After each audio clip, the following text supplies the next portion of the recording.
What I'm holding in my hand is Xiaomi Civi 3. As a line especially developed for female users, the Civi series has an edge over Xiaomi's flagship phones in terms of design and selfie, and in fact, this is the 4th generation of the series. So today, let's see how the Civi 3 has improved compared to its predecessor and if it is more worth buying. Let's start with the packaging. The Civi 3's packaging still looks sleek and dazzling. A good news is that Xiaomi provides full accessories for all their phones. Full, I mean there's a charger included. Once the charger was not included in the package of the first Civi, but now we got a 67-watt charger. Alright, that's not really counted as an advantage today. The design highlight for the Civi 3 is a dual color patchwork. The one we got is a golden variant. You can see the back cover is made up of 2 different tones of golden. The top half is brighter while the bottom half is more low profile. The dividing line of back cover is basically in the center of the phone, which often makes me mistake it for the foldable phone, yet Xiaomi hasn't released a compact foldable phone so far. The camera decal is still located in the top left corner of the back cover, but its shape has changed from a rectangle to a round island, which looks pretty different from any other Xiaomi devices. And on the outside of the ring, we can see a delicate scale. I don't know if the designer was inspired by the zoom ring of the camera lens or just another phone, the Vivo X90. Maybe it's just coincidence, like some Mi fans said. Anyway, it's still a delicate detail. Fortunately, the Xiaomi Civi can still be one of the options you need to seriously consider. In fact, if we only focus on the figures on paper, we will see that Civi series is getting heavier and thicker. But by addressing the curvature of the screen and the back cover, Xiaomi has kept the Civi 3 the same as the predecessor when holding in hands. The Civi 3's front face is covered with a 6.55-inch screen, and compared to its predecessor, this panel has a higher peak brightness and support 12-bit color depth, so you can have a better visual experience for outdoors and watching HDR content. Although the edges of the display are even more curved to match human's palm, I surprisingly found the edges are almost free of annoying color bias even if I viewed from the sides. It's clear that the latest panel made by Chinese manufacturers have improved a lot. Okay, now let's focus on the Civi 3's front camera, which is still a bionic design with a module consisting of 2 32-megapixel cameras.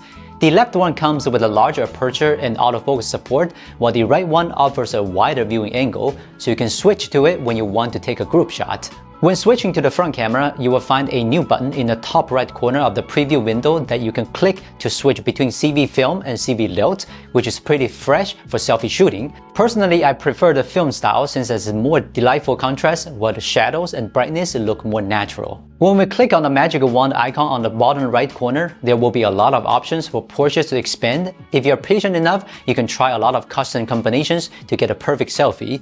Although there are many beauty camera apps that you may use a lot for selfie taking and even use more than the pre-installed camera app, but I still have to remind you that third-party apps can never use all the potential of the local cameras. For selfie shooting, lighting is always the most important factor. The Civi 3 still has a powerful flash for the front lenses, which can help you get great selfies in low light conditions, and you can also manually adjust its brightness, color temperature, and loop to get the correct lighting for the scene. The Civi 3's selfie lenses also have a huge improvement in video recording. It supports 4K resolution, while even the Xiaomi 13 Ultra only supports 1080p video recording.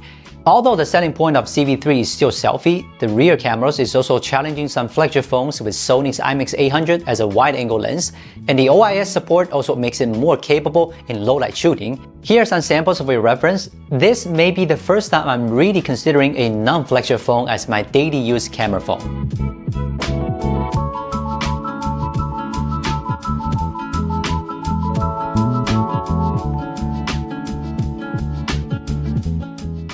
The Civi 3 is powered by the MTK Dimensity 8200 Ultra platform, and while the chipset name may sound like a bluff, well, it is a bluff. In fact, its CPU and GPU performance is almost nothing different from the regular Dimensity 8200, which fortunately is more than enough for all your daily use and provides a smooth experience in most games. But just start imagining any more potential that you can collect from the Ultra chipset. If you are a Genshin Impact gamer, I recommend setting the graphics quality to a high option, which will give you a very high frame rate and keep the phone from getting very hot. The Civi 3 has a 4500 mAh battery that lasts about the same as its predecessor and still charges at up to 67 watts. I don't think Xiaomi intend to make more effort on the Civi line's battery performance, as you can't really fit a larger battery in a phone that sells itself as thin and light.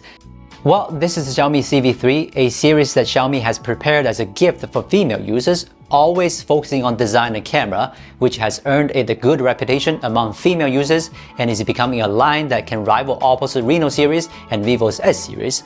While I'm a person who rarely takes selfies, I'm actually more impressed by the design and thinness, and if I ever want to buy a secondary phone or a gift for a female friend, this phone would definitely be at the top of the list. So which group of users do you think might like the Civi? Please leave your ideas down below. I'm happy to talk to you guys more about it. Thanks for watching, and if you like this video, please kindly hit the like and subscribe button, which means a lot to us. I'm Will from Gizmochina. See you soon.